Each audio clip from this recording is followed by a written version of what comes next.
everybody, Allison Gardner here. Very excited. I'm very excited to welcome you to our new place. I'm very pleased and very happy to have a home office and to have more space to grow and expand, but also to bring order into our life. And I wanted to share some things that were on my heart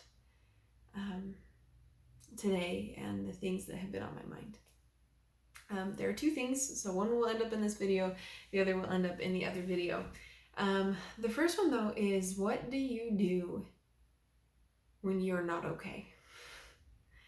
What do you do when you just can't function anymore? I had the opportunity to think today about that a little bit. There was, I talk about my angry phase, and I've shared a little bit about why I was frustrated. And the short version, the more that I think about it, the more that I ponder on it. It's just because I felt like God just didn't, that he heard me, but that he just didn't really seem to care. And so if he didn't care, then why was I caring so much? And so I would go between not caring and feeling a lot of apathy and caring a lot and feeling very far from apathy.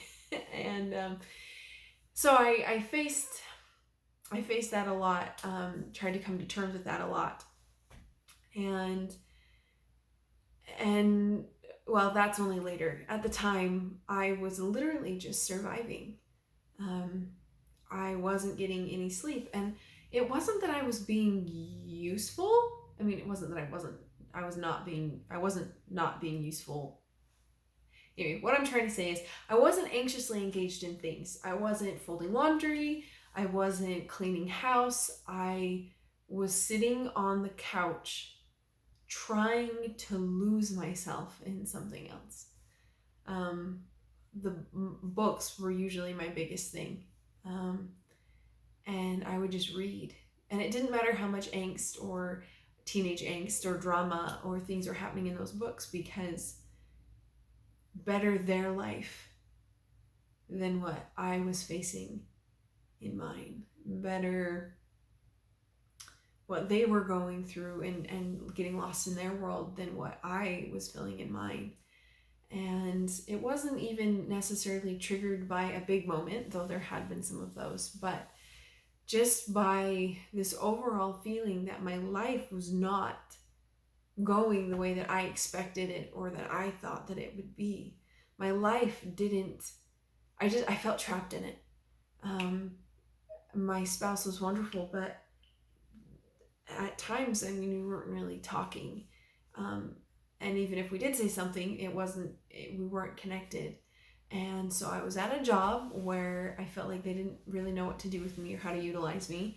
And in a marriage where there was nothing I could do to fix it. There was nothing I could do to just make it better. And that's all that I wanted. If you look at my blog post from today, so this will be next week by the time this video goes live. But September 12th blog post was just that all my heart ached to do was to make it better. And so because I couldn't make it better, I just felt so pointless. And because I felt pointless, I hid. I would legitimately go into the bedroom, put my husband to bed, just because I wanted that connection with him every night. And he would ask, when are you coming to bed? And I'd say, soon. And then 4 hours later, after reading or watching TV and falling asleep on the couch, I would finally come in, because I just felt so stuck and trapped and alone that I couldn't go through the motions of going to bed until I was so exhausted that I knew that I would fall asleep the minute that I hit the pillow, because I didn't want time to think. I didn't want time to process. I didn't want to see where I wasn't. I didn't want to see what wasn't working out or anything. I just didn't want to have to engage. And so I would read until the wee hours of the night, so that then I could be so tired I could not even finish getting to bed without nodding off probably once. while I was engaged in getting ready to going to bed. And I didn't know how to reach out. I didn't know what to do, because me, as someone who had been a supporter for so long, who was the rock of someone else, I was the rock. Like, that's what I was supposed to do. I didn't know how to engage in any other way. I didn't know how to talk to somebody else, because I didn't know how to share what was going on with me without sharing what was going on with him. And at that point, sharing what was going on with him was not an encouraged option. Like I mentioned, things are better for both of us, and so I can share more, and I'm in more of a place. But then it wasn't appropriate. It wasn't the right time. And so, what do you do? How do you function? And so that's, I don't know that I even have a point other than just to say, if you're at that point, please reach out. If you're at the point where you need a book, you need a TV show, you need an app, a game, or something to get you through the day because you don't know where you're going, please talk to me. I had people at the right time in the right place that reached out to me and helped me, and I would be so thrilled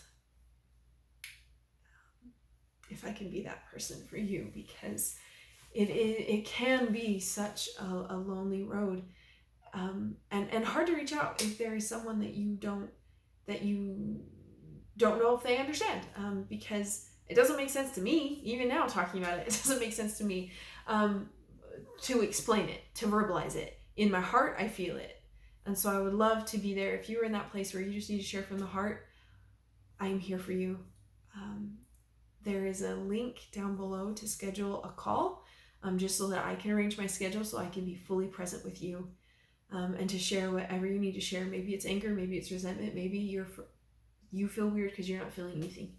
Whatever it is, please reach out. I am here for you, and like I said, want to be for this person for you.